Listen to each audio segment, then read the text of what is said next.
Good evening. It is 7 o'clock. I call to order the September 17th, 2024 meeting of the Port Atkinson City Council. Clerk Everett, would you please call the roll? Councilman Becker, Here. Councilman Jekyll, Here. Councilman Johnson, Here. Councilman Schultz, Here. President Lisco here. Here. Item 3, public hearings. There are none this evening. Item 4, public comment. The City Council will receive comments from city residents. Comments are generally limited to 3 minutes per individual. Anyone wishing to speak is required to sign up in advance or state the following items for the record when called upon: name, address, subject matter, and contact information. No action will be taken on any public comments unless the item is also elsewhere on the agenda. And note for those who are following along on hybrid on Zoom tonight, if anyone on the Zoom wishes to speak during the public comment period, please raise your virtual hand through Zoom. The chat box is not monitored during the meeting, and those on the call, please remain muted if you are not recognized to speak. No one has signed up in person to address the council this evening. I see at least one person indicating they would like to speak virtually. Mr. House, you have the floor.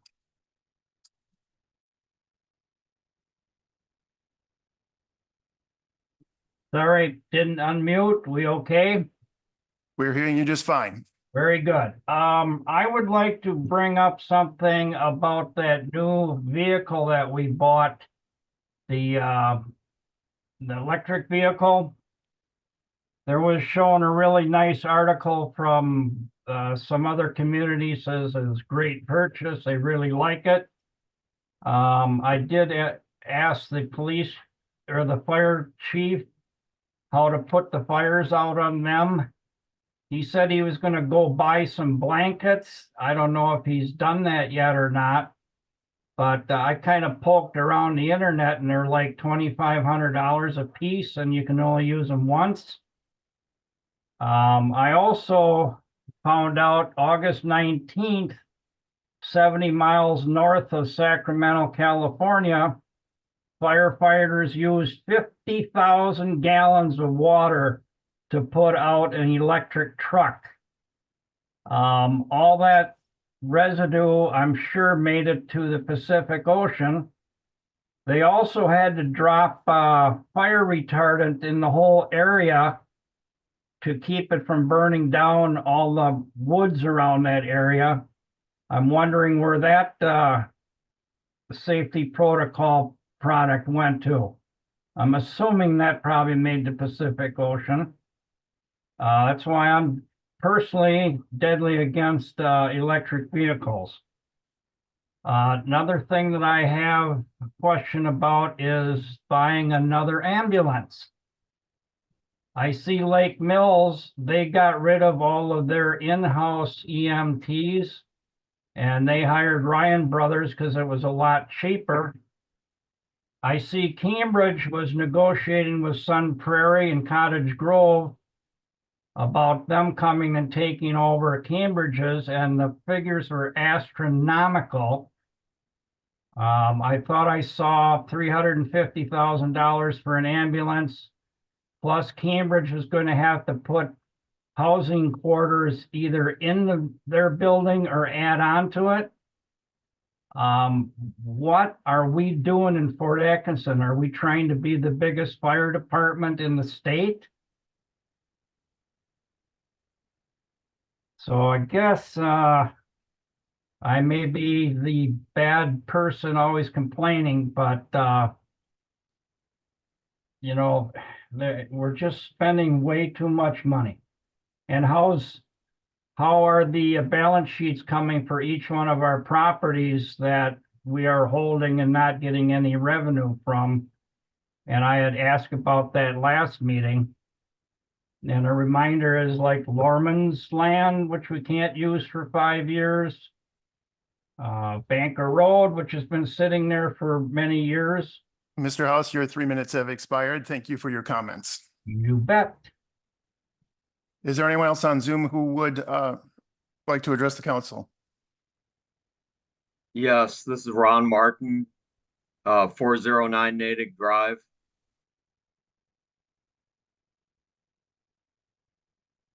Go ahead.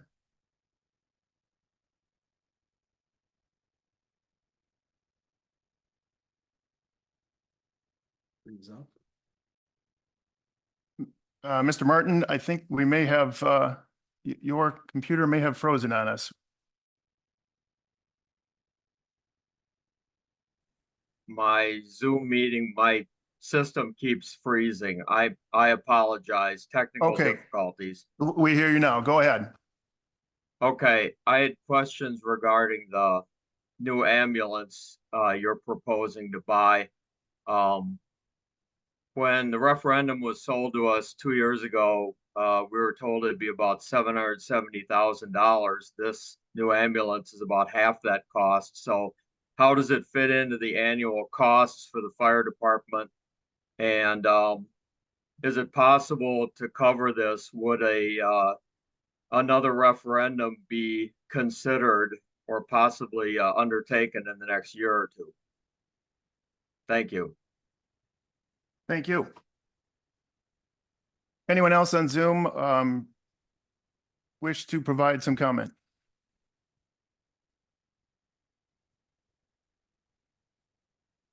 I do not hear any others. Public comment period is closed.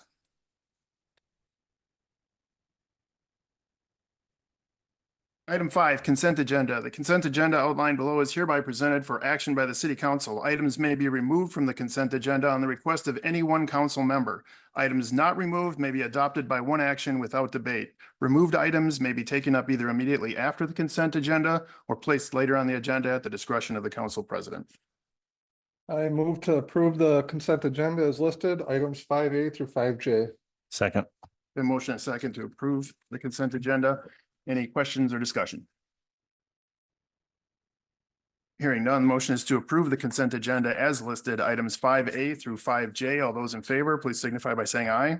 Aye. Any opposed? Motion is approved.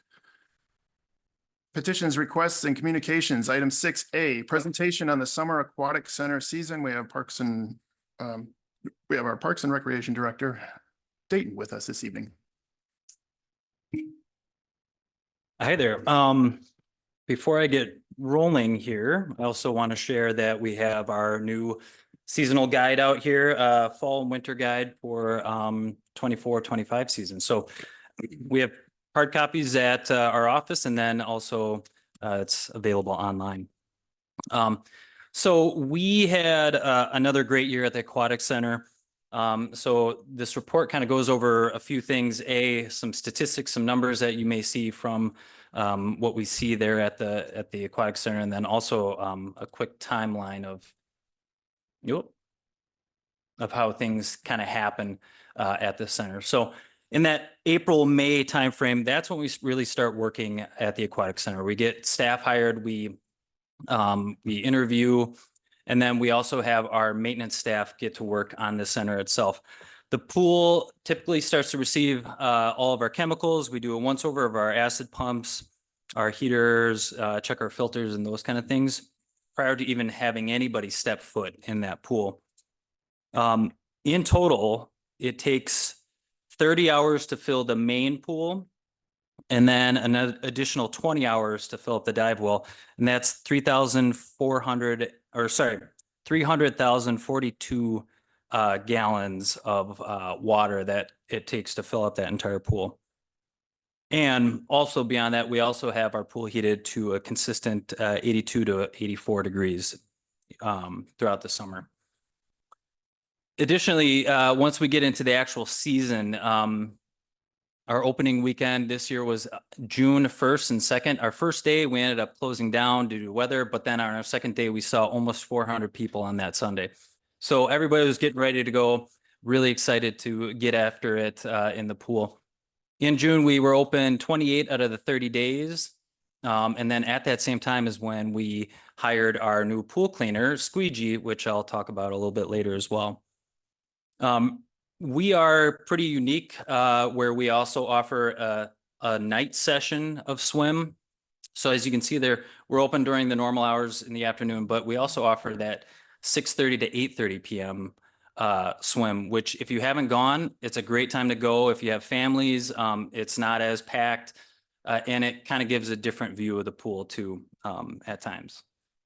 And then as we get into that July, August timeframe, that's when we start winding down. Sometimes we see staff leave a little early because of school or other things, vacations, those kind of things. But typically at that point,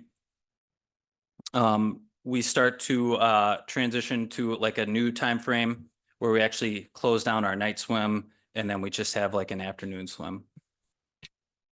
And then our closing weekend was not September 17th and 18th. It was actually August 17th and 18th. And then at that point, we kind of finish things up with their staff, and then we start to actually close down the pool. Couple of statistics for you. So attendance and swim lessons, those are pretty staggering numbers. 28,000 folks came to our pool this year. And that's not even our highest year. We are consistently one of the higher attended aquatic centers in our area in South Central Wisconsin. I'll show you more at later in the slide as well on that. As far as public and private lessons, so our public lessons are typically larger groups with multiple instructors in the pool. And we serve them at pretty set times, whereas our private lessons are 1-to-1, 1-to-2, and time is a little bit flexible as far as what folks may want. I know personally, my kids have always liked the private lessons just because of they're a little shy at times, and so it really fits our schedule. And then as far as our passes, so you can see that 506 passes were sold for our family passes. Now that's just the one family. Of that, the residents, we had 290 resident passes sold. That actually equates to 1,358 passes, individuals that received the pass. And same thing with the non-residents. We had 216 passes sold, which is actually 1,079 actual physical cards that were printed for folks. So it is a bigger number than just that, those, what you see up there.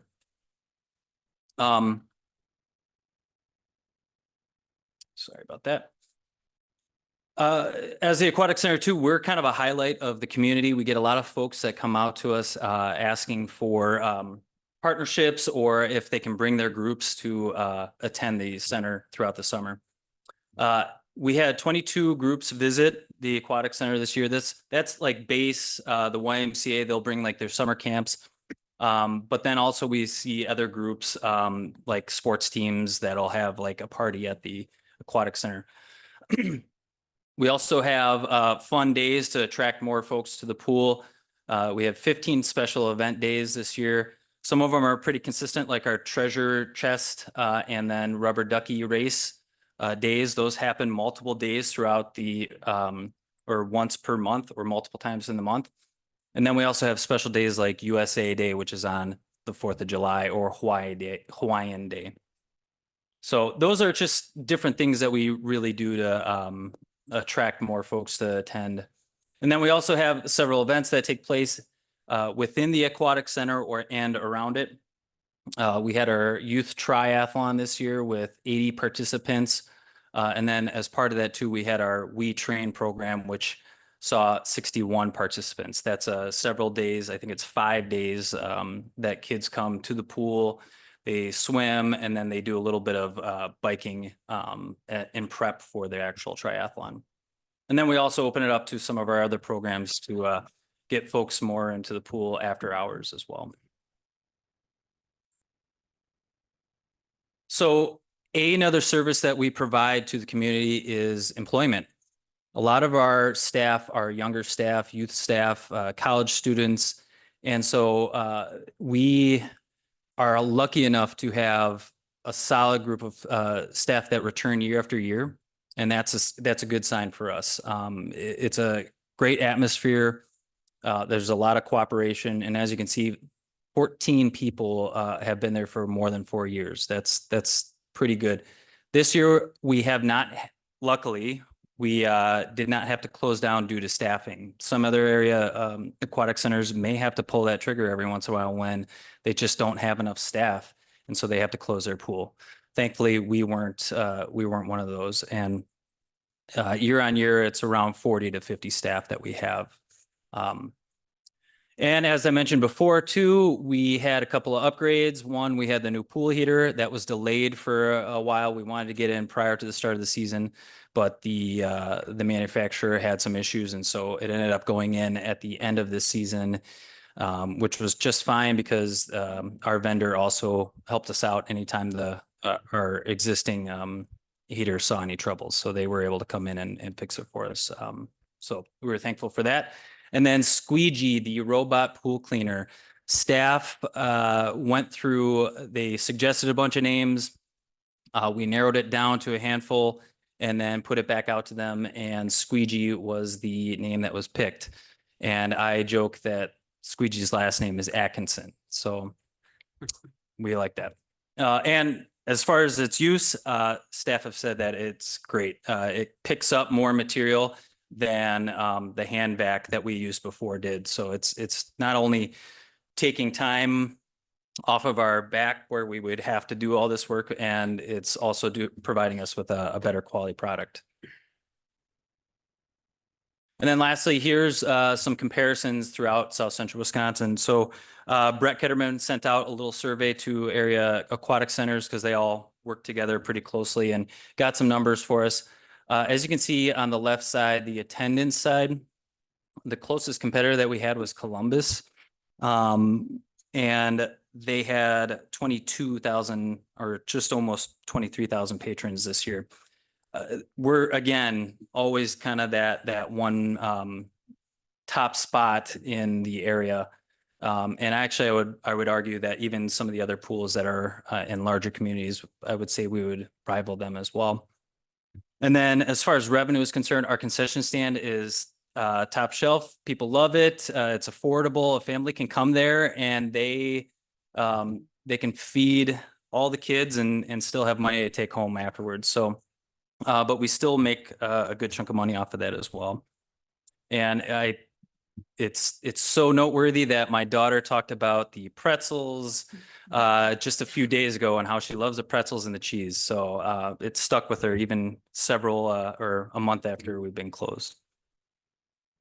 And so that's a quick rundown of our season this year. Again, it was successful. We had a great group of staff this year. And we're excited to jump into next year as well. All right. Thank you. Any questions? Does anybody have any questions?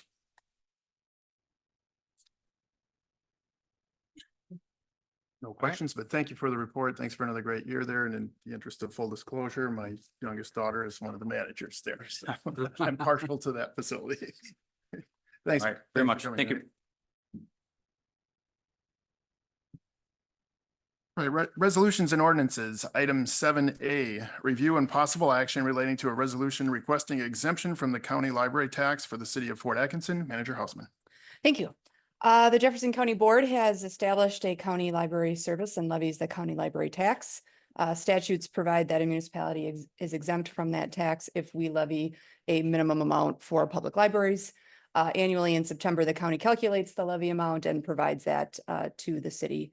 That amount this year is $292,719. The city is proposing to levy $624,000 in property taxes to fund library operations in 2025, and that amount does exceed that minimum appropriation and meet the exemption. So we look at the city council looks at this annually, and the resolution is included in your packet as well as the letter from Jefferson County. And staff does recommend that the council adopt the resolution requesting exemption from the county library tax, and directs the city clerk to provide copies of the resolution to the county clerk and the Jefferson County Library Council Administrator. I'd be happy to answer any questions.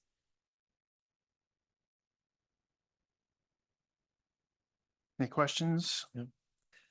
No, I move to approve the resolution requesting exemption from the county library tax for the city of Fort Atkinson. Second. A motion and a second. Any discussion? Hearing none, the motion is to approve the resolution requesting exemption from the county library tax for the city of Fort Atkinson. All those in favor, please signify by saying aye. Aye. Any opposed? Motion is approved. Reports of officers, boards, and committees. Item 8A, City Manager's Report. Manager Hausman. Thank you. Our friends at Jones Dairy Farm hosted a picnic for our public safety personnel on September 11th. They provided the food and camaraderie. This is the second year they've hosted the picnic, and we're very appreciative of their generosity and the opportunity to connect our public safety personnel with each other and with our excellent corporate citizens at Jones. So I want to thank them publicly for that.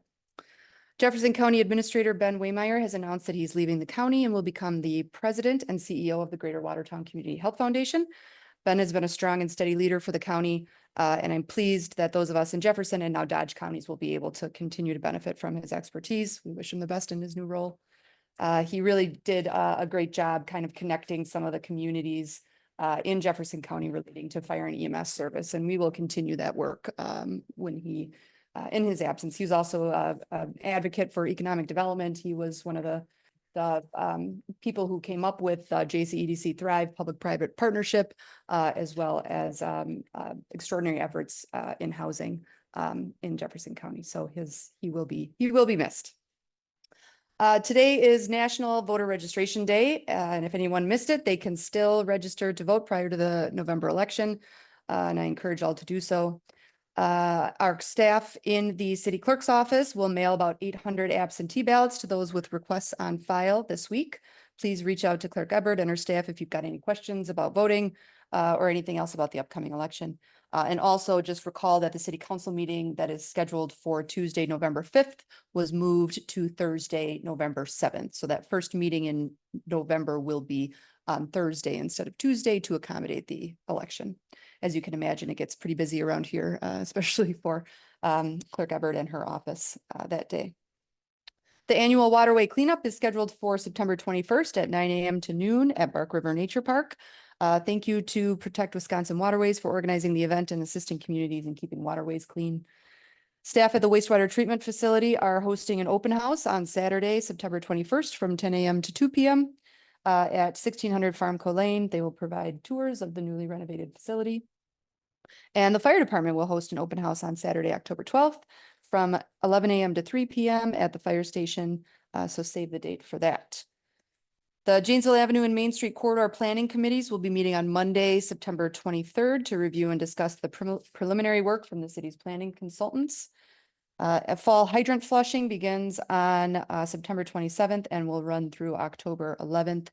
Check out the city's website for more information on that.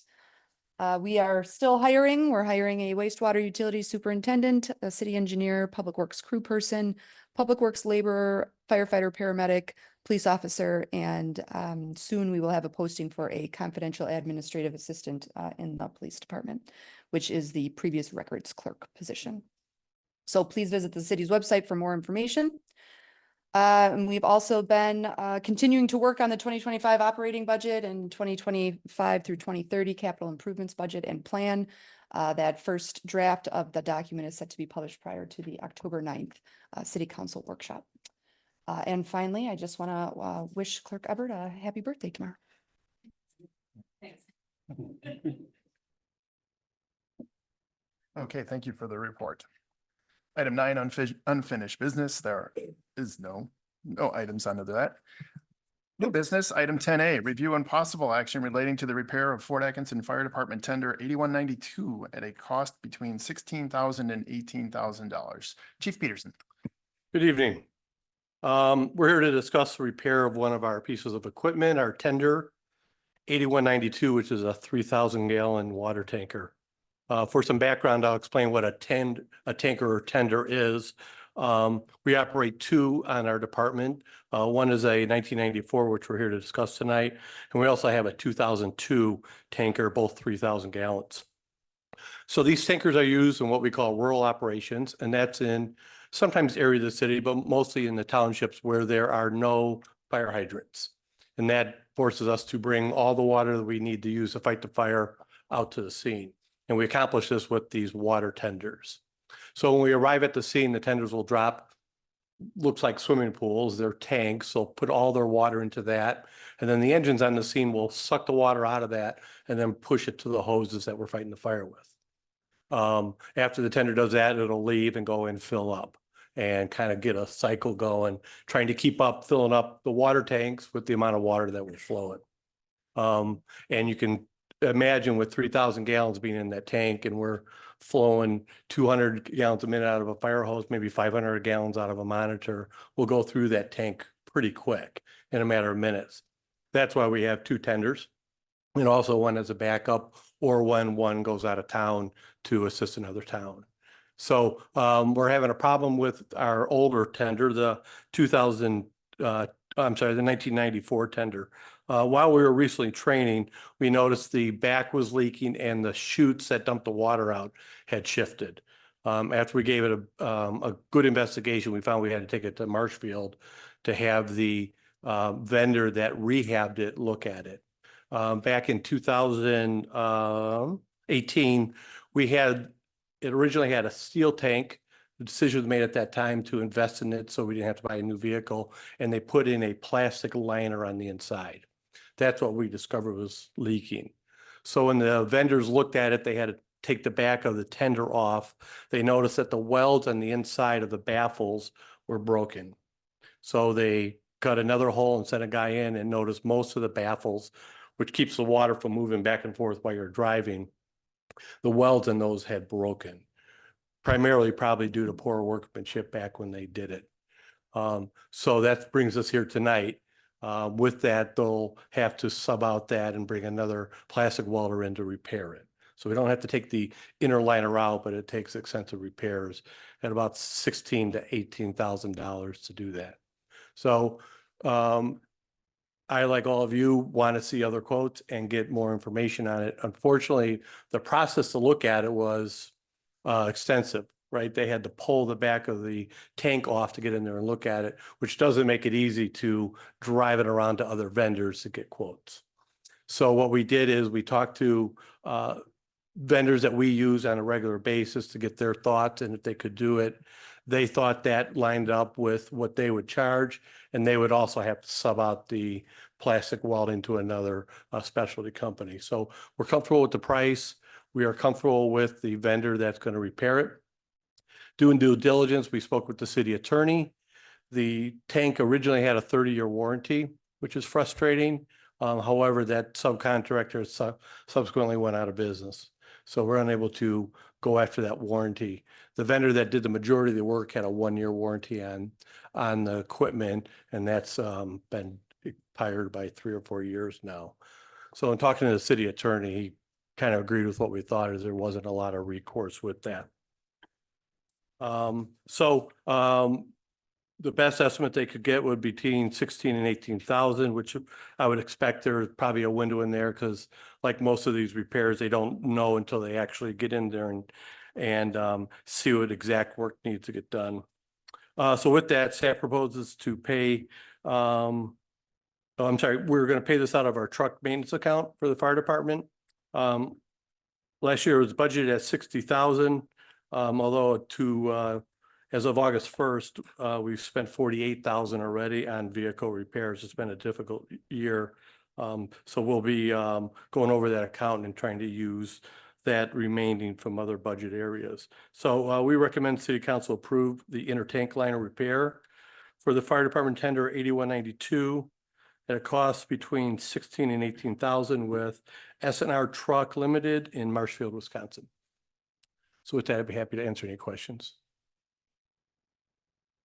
So I faintly remember when this came through. I didn't actually live in the city. I lived in the township at the time, and I remember the towns were involved in that. Wasn't that tank the tank that's on it was the one that was previously cracking, and that's why they went with the plastic liner on it? And I brought some backup here, people smarter than me. Okay, Which isn't unusual with those tanks. And that's why they're built with the plastic liners now instead of all the stainless steel. okay. So it's a 1994 vehicle, 30 years we've gotten out of it so far. With this repair, what do you sort of crystal ball think? Yeah, that well, the extended life I may think be? they made a good decision at the time in doing it. We would expect we would get another 30 years or the remainder of that 30 years out of it. So at this point, it's basically the chassis, how long this chassis is going to last. And like these guys do, we take as good care of things as we can. So we're expecting we'll get another 10 years out of it. We don't replace tenders as aggressively as engines. The wear and tear on them isn't as much. They don't put as many miles on, and they don't sit at a scene for 4, 5, 6 hours in pump and working hard. So the time for tenders is a little bit more extended.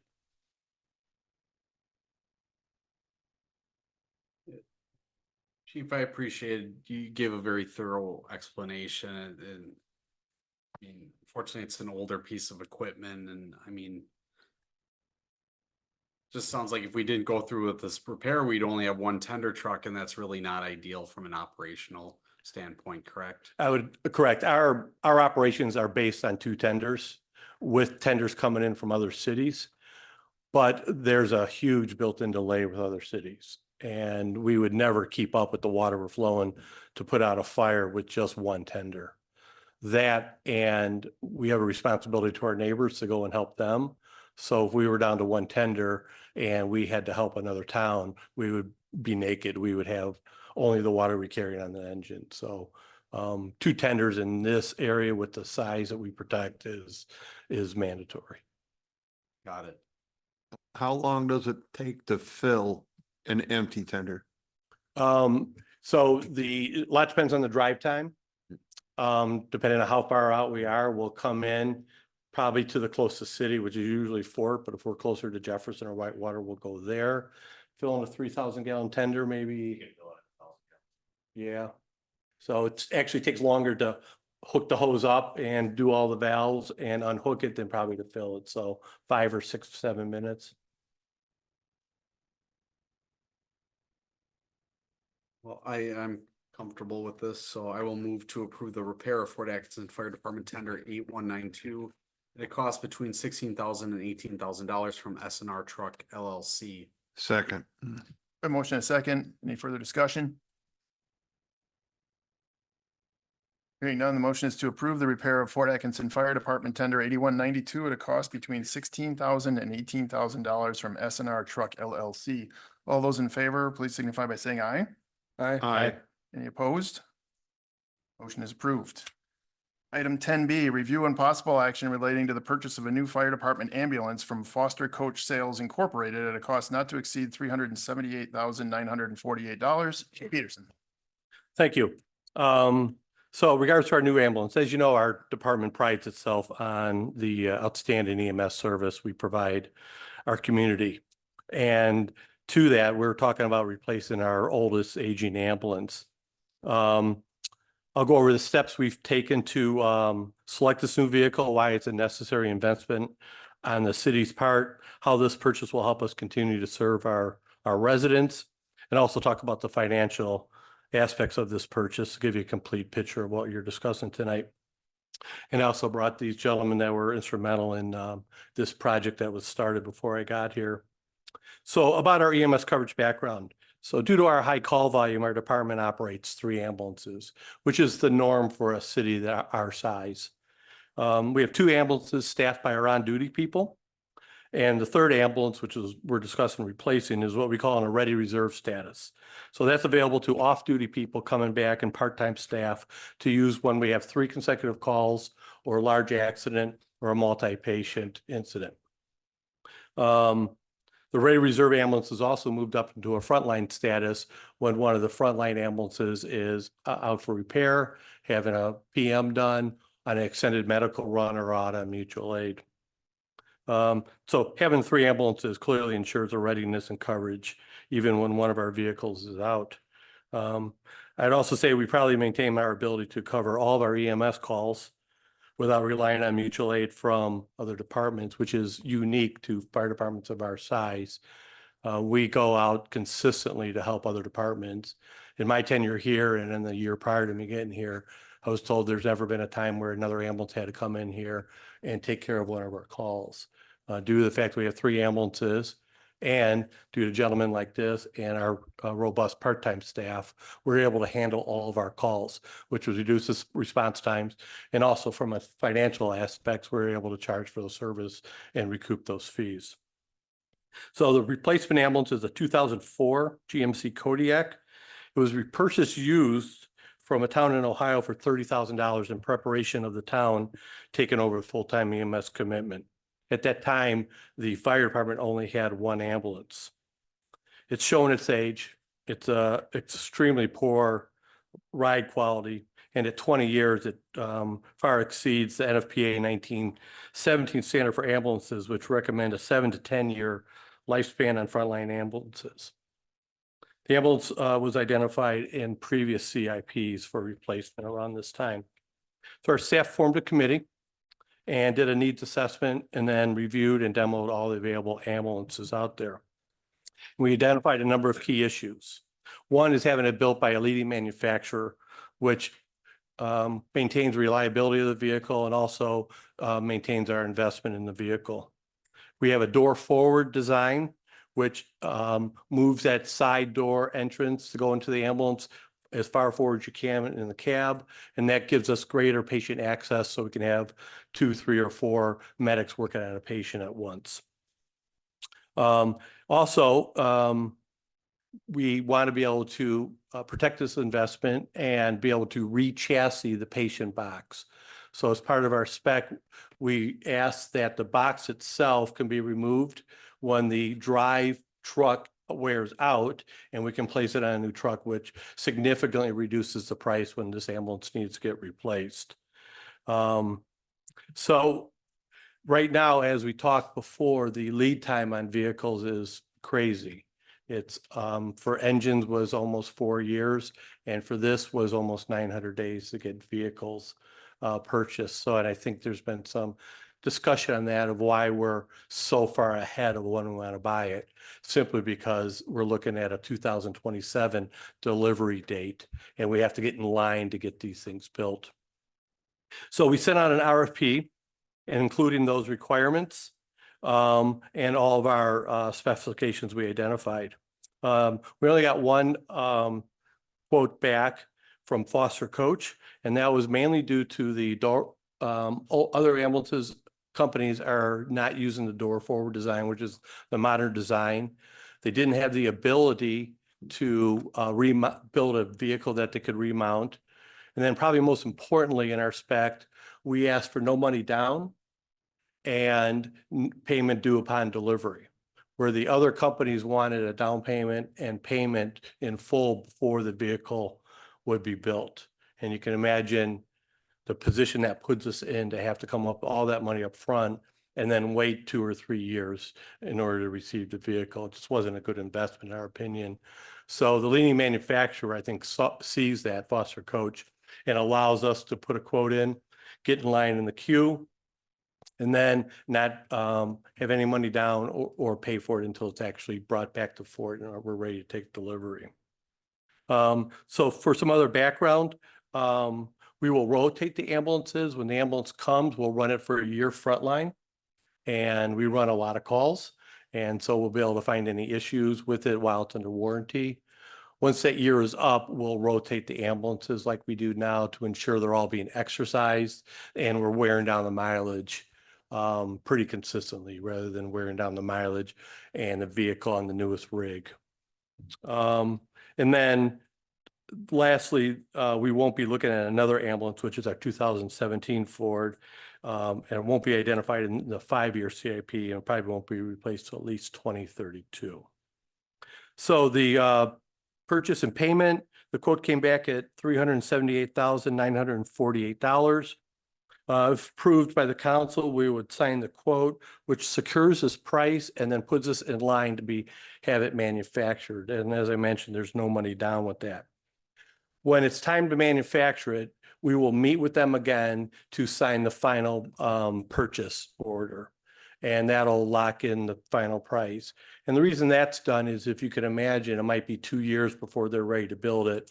Lights that we spec aren't available anymore or back ordered, or there might be some new technology on the vehicle or on the ambulance that makes more sense or may be cheaper. So we'll review that price in the final contract right before. That's when we'll sign the purchase agreement, and then they'll start the manufacturing process after that. And that's pretty standard at this point with this company, and that's really the only way around these 2 and 3 year lead times. So once it's put into service in the department, we would have that older ambulance as surplus, and we'd have three options to discuss with that. We can declare that vehicle surplus and sell it at an auction. We can repurpose the vehicle if it's in good enough shape into a fire department non-emergent support vehicle, such as a dive rescue vehicle, a command van, or a rehab unit. Or we could repurpose the vehicle to another department in the city to use as a storage van or utility van. The other thing I'll note is the price doesn't include some other capital equipment, which is being put in the CIP, and that's the patient cot, the Lucas CPR device, the stair chair, and the EKG. And that was done so we weren't paying a markup and buying it through the vendor, and also gave us some control of buying it and have it in stock. So when the vehicle gets here, we're ready to put it into service. So it gives us control on pricing and availability. So I hope I answered all your questions. We are requesting the approval of the purchase of the new ambulance from Foster Coach at a price not to exceed $378,948. I'd be happy to answer any of your questions. I will just add a couple things. We would anticipate paying for this through a 2026 borrowing. The city generally borrows every other year in even years. So this would be identified within that borrowing as a purchase in 2027. As you know, it's not ideal to make decisions for a future council. However, unless we put our names on the list now, it will be several more years before we would be able to get an ambulance, and we would be likely put in the same position that the council is put in now.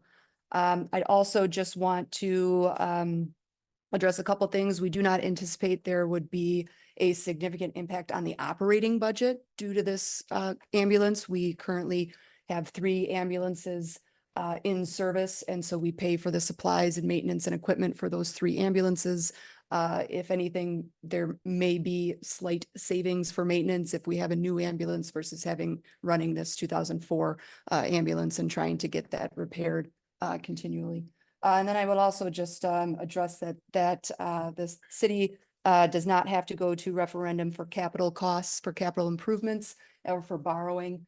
And that the referendum was for operating costs for public safety, which included both the fire department and the police department, and the $769,000 of reoccurring funds for public safety were dedicated to the police department for 2 additional officers.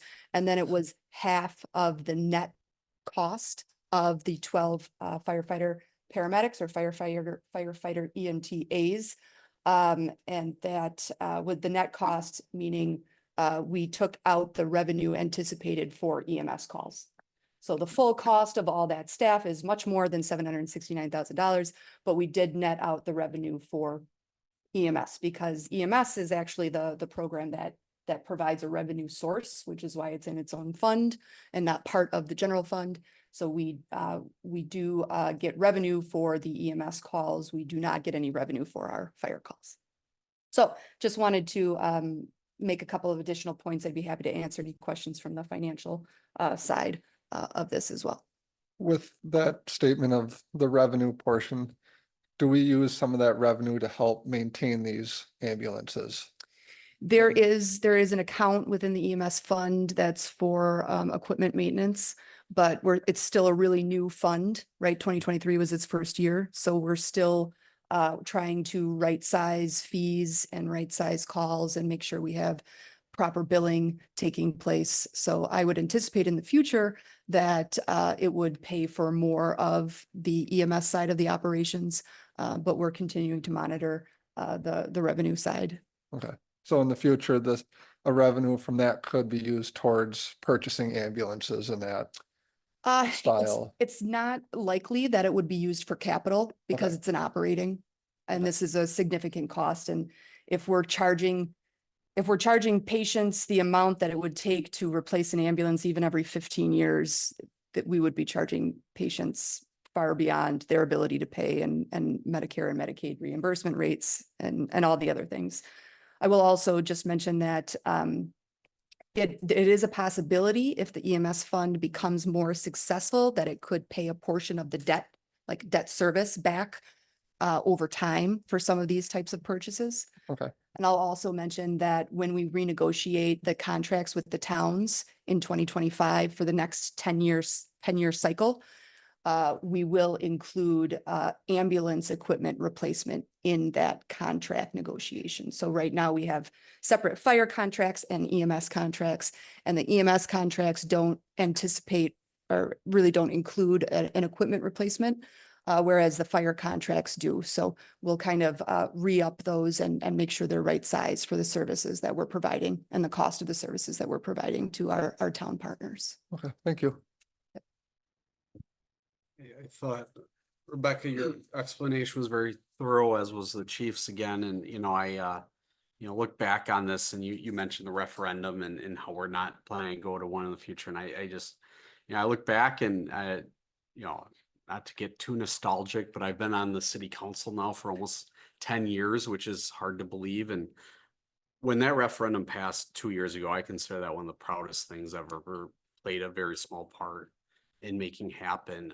That the fact that the voters stepped up because they recognized that we couldn't keep relying on volunteers to do the vast majority of our fire and emergency response, and that they recognized that this was a service that the city needed, and they stepped up and voted to support it. And I absolutely believe that having EMS coverage in-house is giving our residents better service and better call outcomes. And I would personally never support going back to a private provider to do any of that. I really firmly believe we made the right move to bring this in-house and make this a dedicated service for our communities. So is it a significant cost? Yes. These things are never fun. None of this stuff is cheap anymore. And, I look at it as we're being fiscally responsible. We're doing long-term planning on our equipment costs, and we're having to pre-order a vehicle that we're not going to pay for 3 more years. And I know it's a lot to borrow for, but we have many other capital expenses that are a lot to borrow for, and we still make it happen. So I support this move. I think it's the right thing to do. I wish it was a little less expensive, but that's not the reality we work in. So I appreciate the thought that was put into all of this. That is a significant investment, no question. I appreciate the reminder of what the public safety referendum covered and how that plays into the broader picture. This community clearly signaled its support for enhanced EMS service and other public safety services in our community. And of course, we knew that that was going to involve in the long term personnel costs, equipment costs, vehicle costs, supplies. Certainly owe it to the city to the residents who approved that to see this through. I did have a couple questions about the lengthy lead time. Is that a function of supply and demand, or both? And yes, and I think it's still post-COVID that they haven't been able to get caught up. We see it in a lot of things. For instance, the radios that we had purchased still aren't here, and we used to get them in 30 days, 45 days, and it's been 8 or 9 months. Fire trucks are even more of a lead time now, and especially the aerial ladders. I don't think these companies, there's not as many manufacturers anymore. They don't have the labor that they used to, and it's kind of a seller's market for them. So it's frustrating for us that we really have to look that far down the line. But I think we're doing the right thing here. I know we're doing the right thing. If I could back up for a second, we're very proud of the EMS service we provide. Put our EMS and our staff up against anybody, and I've been doing this almost 40 years. For instance, today alone, we had probably 7 or 8 calls, but we had 3 back-to-back calls where we had both ambulances out on the road at the same time, tending to people in need, and that left 1 ambulance in the station for people to come back. So it's a needed item that is critical to our operation. I know I went off on a tangent there, that's but all right. I had one other question about the specs, and so the door forward design, I think you call it, so it allows greater patient access. And is it the door forward design that the others that you contacted, the other manufacturers, that they could not meet that Yeah, requirement? and jump in. The other manufacturers had issues. The main one was they wanted to get paid. Right? They wanted us to buy the chassis, have it sit in their lot and pay them while we were waiting for it to get delivered. So they physically couldn't do it. Do you want to discuss the door forward? If either, would you, Division Chief Allard and Captain Chase, if either one of you have remarks, if you would mind stepping to the podium? As far as the door forward goes, most manufacturers can make it happen. When you get into the inside of the ambulance, the layout is really what kind of dictated why Foster Coach kind of set themselves above. A couple of manufacturers, their air conditioners have to be in certain spots and you can't move them. So that limits the layout that works kind of for us, as far as multiple medics, multiple care providers in there. Another thing the door forward does is when the side door of the ambulance is open and there's a patient in there, you can't just see right in the side door and see the patient. They're set back off of that door. So anybody in the public walking by, standing there, can't see the patient getting treated. So it kind of puts them back farther. But really it's the layout on the inside. The door forward gains you certain things, fridges, gives you a counter to work on, administering drugs, that type of thing. So that's kind of what went with that layout, if you will. Thank you. Hope I answered it. Does. I too would like to voice my support for this.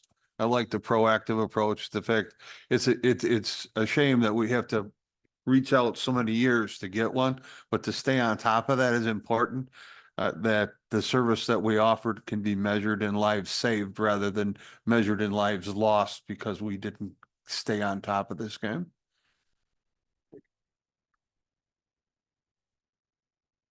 Okay, any other questions, or is there a motion? I'll move to approve the purchase of a new fire department ambulance from Foster Coach Sales Inc. at a cost not to exceed $378,948 to be funded through the anticipated 2026 general obligation borrowing and paid for upon receipt in 2027. Second, A motion and a second. Any further discussion? Hearing none, motion is to approve the purchase of a new fire department ambulance from Foster Coach Sales Incorporated at a cost not to exceed $378,948 to be funded through the anticipated 2026 general obligation borrowing and paid upon receipt in 2027. All those in favor, please signify by saying aye. Aye. Any opposed? Motion is approved. Thank you. Thank you. Item 11, miscellaneous. We have no miscellaneous items. Item, claims appropriations and contract payments. Item 12A, review and possible action relating to the verified claims presented by the Director of Finance and authorization of payment. I move to approve the verified claims as presented. Second. Motion is second to approve the claims. Any discussion? Hearing none, motion is to approve the verified claims as presented. This is a roll call vote. Councilman Becker, Aye. Councilman Jekyll, Aye. Councilman Johnson, aye. Councilman Schultz. Aye. President Liscoher. Aye, motion is approved unanimously. Item 13, adjournment. Move to adjourn. Second. Motion is second to adjourn. All those in favor, please signify by saying aye. Aye. Any opposed? We are adjourned. Thank you all.